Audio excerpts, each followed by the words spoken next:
لک الحمد یا اللہ الصلاۃ والسلام علیک یا رسول اللہ اما بعد۔ سلسلہ ہے ناظرین کے سوالوں کے جواب دینے کا۔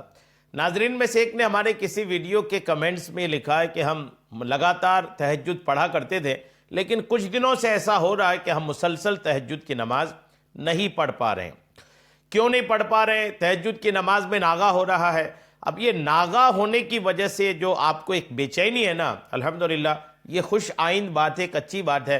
کہ آپ کو اس کی فکر ہے، آپ کو اس کے افسوس ہے۔ اللہ کریم اس کا بھی آپ کو الحمدللہ اجر عطا فرمائے گا۔ تو آخر کیا کریں کہ تہجد کی نماز مسلسل پڑھنے لگ جائیں، اور تہجد کی نماز جو آپ کی ناغہ ہو رہی ہے آپ کا وہ ناغہ ختم ہو جائے، آپ مسلسل پڑھ پائیں۔ اس کے لیے کچھ باتیں میں آپ کو پیش کرتا ہوں، آپ توجہ کے ساتھ اس کو سنیں۔ کچھ باتیں میں آپ کو پیش کرتا ہوں۔ پہلا تو یہ کہ عشاء کی نماز کے بعد جب آپ عشاء پڑھ لیں نا، تو عشاء کے بعد بلا وجہ بنا کسی ضروری کام میں رہ کر کے اپنا وقت بیکار نہ کریں، بلکہ جلدی ہی آپ اس کو سو جایا کریں۔ عشاء کی نماز ہو گئی، آپ نے کھانے سے فارغ ہو گئے، تو بلا وجہ گپیں مار کر کے بیٹھنا، بلا وجہ اپنا وقت خراب کر کے لیٹ نائٹ جو سونے کی عادت ہے نا، یہ کئی بار تہجد تو کیا فجر کی نماز بھی چھڑا دیتی ہے۔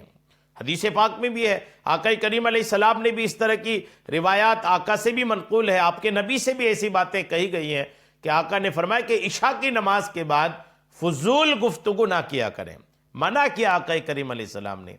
تو آقا نے بھی منع کیا۔ اس کو آپ اپنی عادت میں لے آئیں کہ عشاء کی نماز کے بعد کوئی کام ہے، کوئی ضروری کام ہے، کوئی ضروری معاملہ ہے تو بات الگ ہے، لیکن بلا وجہ جو بیٹھ کر کے گپیں مار کر کے گفتگو کر کے سڑک چوراہا پہ کھڑے ہو کر کے جو اپنا وقت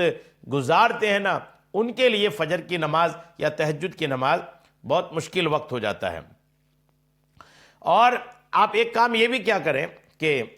عشاء کی نماز کے بعد جب آپ ظاہر سی بات ہے کہ فوراً نہیں سوئیں، آپ سونے کے لیے جب بھی جائیں نا آپ سونے کے لیے، تو سونے کے لیے جائیں بستر پہ تو چیک کر لیں، یاد کر لیں کہ آپ وضو سے ہیں یا نہیں۔ اگر وضو سے ہیں تو الحمدللہ، اگر عشاء کا وضو برقرار ہے تو الحمدللہ، اور اگر عشاء کا وضو برقرار نہیں ہے تو آپ وضو بنا لیا کریں، وضو بنا کر کے پھر سوئیں۔ باوضو سونے کی جو عادت ہے، وضو سے سونے کا جو دل پر اثر پڑتا ہے، قلب پر اثر پڑتا ہے،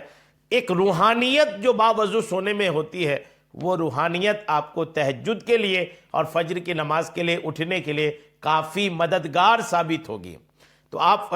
تہجد کی نماز کے لیے اٹھنے کا اگر آپ چاہتے ہیں، تو آپ مسلسل اگر چاہتے ہیں نا، تو ایک عادت اپنی آپ یہ بھی بنا لیجئے کہ آپ وضو بنا کر کے ہی سویا کریں، باوضو سویا کریں۔ اور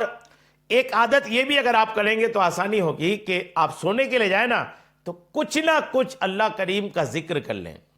ذکر کر کے جو لوگ سوتے ہیں ان کے لیے بھی فجر میں اٹھنا بہت آسان ہوتا ہے۔ ذکر کر کے سویا کریں، اللہ کا ذکر کریں، اللہ کے ناموں کا ذکر کریں، درود پاک پڑھا کریں، اللہ کے نام پہلا کلمہ دوسرا کلمہ اس کا ورد کریں، ذکر کریں۔ اللہ کو ذکر کر کے جو بندے سوتے ہیں ان کے لیے فجر میں اٹھنا، تہجد میں اٹھنا یہ بہت آسان ہوتا ہے۔ اور جو غفلت سے سوتے ہیں یا گناہ کرتے سوتے ہیں، موبائل میں گانے سن کر کے، فلمیں دیکھ کر کے، یہ ناجائز طریقے کو اپنا کر کے جو سوتے ہیں نا، تو پھر ایسی منحوسیت طاری ہوتی ہے کہ تہجد تو بہت دور کی بات، ایسوں کو فجر کی نماز بھی میسر نہیں ہوتی۔ بہرحال یہ کہ آپ سوتے وقت اللہ کریم کا کچھ نہ کچھ ذکر کر لیا کریں، کہ ذکر کرنے کی وجہ سے الحمدللہ آپ کے لیے اٹھنے میں آسانی ہوگی۔ اور آپ یہ کام بھی کر سکتے ہیں اگر اٹھنا چاہتے ہیں کہ آپ جب سونے کا ارادہ کریں نا، تو مکمل طور پر تہجد میں اٹھنے کا ارادہ اپنے آپ کو بتا دیں، خود سے بات کریں نا، خود کو بتا دیں اور مکمل طور پر پختہ ارادے کا اظہار کریں کہ آپ کو تہجد میں اٹھنا ہی ہے۔ اور جب پختہ ارادہ ہوتا ہے، ایک یقینی طور پر آپ اپنے نفس کو بول دیتے ہیں کہ نہیں تہجد میں اٹھنا ہی ہے، تو الحمدللہ آپ کا نفس بھی آپ کا معاون اور مددگار ہوتا ہے، اور آپ تہجد میں الحمدللہ آسانی سے اٹھ پاتے ہیں۔ جی ہاں، اور آپ یہ بھی کہہ سکتے ہیں کہ جو لوگ پختہ طور پر جانتے ہیں کہ میں عشاء تہجد میں اٹھوں گا ہی، تو ایک کام یہ بھی آپ کر سکتے ہیں کہ وتر کی نماز کو عشاء کے فوراً بعد نہ پڑھیں، اس کو روک لیں اور اس کو تہجد کے وقت پڑھنے کی عادت بنائیں۔ اس سے بھی ایک فائدہ ہوتا ہے کہ وتر کی جو ایک فکر ہوتی ہے کہ میں نے ابھی وتر کی نماز بھی نہیں پڑھا ہے، جن کو نماز کی فکر ہوتی ہے، جن کے اندر نماز کے کھو جانے کا، نماز کے چھوٹنے کا ڈر جن کے دلوں میں ہوتا ہے نا، تو ان لوگوں کے لیے بڑی آسانی ہے کہ وتر کی نماز کو وہ روک کے رکھیں، عشاء کے بعد نہ پڑھیں، تہجد کے وقت کے لیے روک کے رکھیں، اور وتر کی برکت اور وتر کی جو فکر ذہن میں ہوگی وہ بھی الحمدللہ اٹھانے میں بڑا معاون اور مددگار ہوتی ہے۔ اور یہ ایک بات اور یہ بھی فقہاء کرام نے جو بیان کیا، صوفیاء کرام نے جو بیان کیا ہے وہ یہ ہے کہ نماز عشاء کے بعد چند رکعت نفل نماز پڑھ کے پھر آپ سویا کریں۔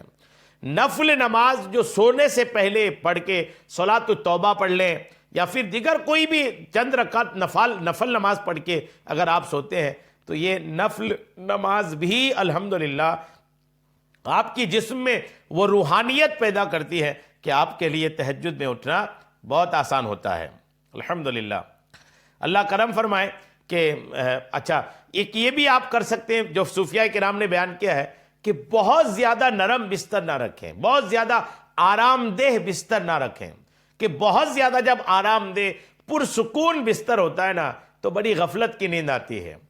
بہت زیادہ آرام دہ نہ رکھیں، کچھ تکلیف بھی رہے، یعنی بہت زیادہ چاروں طرف سے آسانیاں نہ رہے تاکہ نیند آپ کی کھلنے میں آسانی ہو۔ اچھا اللہ کرم فرمائے، ایک اور بات اس پہ آپ کہہ سکتے ہیں جو میری نظر سے گزر رہی ہے، وہ یہ کہ آپ رات کا جو کھانا ہے نا وہ سونے سے جتنا پہلے آپ کھا سکتے ہیں اتنا پہلے کھا لیں، جتنا پہلے کھا لیں گے اتنا بہتر ہے۔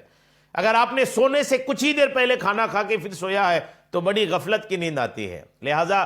رات کا جو کھانا ہے وہ آپ سونے سے جتنا پہلے کھا سکتے ہیں اتنا زیادہ بہتر ہے، جتنا زیادہ پہلے کھا لیں اتنا بہتر ہے۔ تو آپ پہلے ہی کھا لیں گے تو الحمدللہ یہ آپ کے لیے آسانی ہوگی، اور نیند میں جو غفلت ہو جاتی ہے، ایک دم غافل ہو کر جو سوتے ہیں، اس سے آپ الحمدللہ چھٹکارا پا لیں گے۔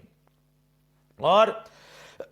جب آپ سونے کے لیے جائیں نا تو یہ بھی دیکھ لیں کہ آپ کوئی ناپاک تو نہیں ہے، بستر ناپاک تو نہیں ہے، کپڑے ناپاک تو نہیں ہے۔ یہ جو جنابت ہوتی ہے، ناپاکی ہوتی ہے، چاہے کپڑے میں ہو، چاہے بدن میں ہو، چاہے بستر میں ہو، یہ بھی شیطان کی آماجگاہ ہونے کی وجہ سے آپ کو یہ بھی غفلت کی نیند سلاتی ہے، تو اس سے بھی آپ پرہیز کیا کریں،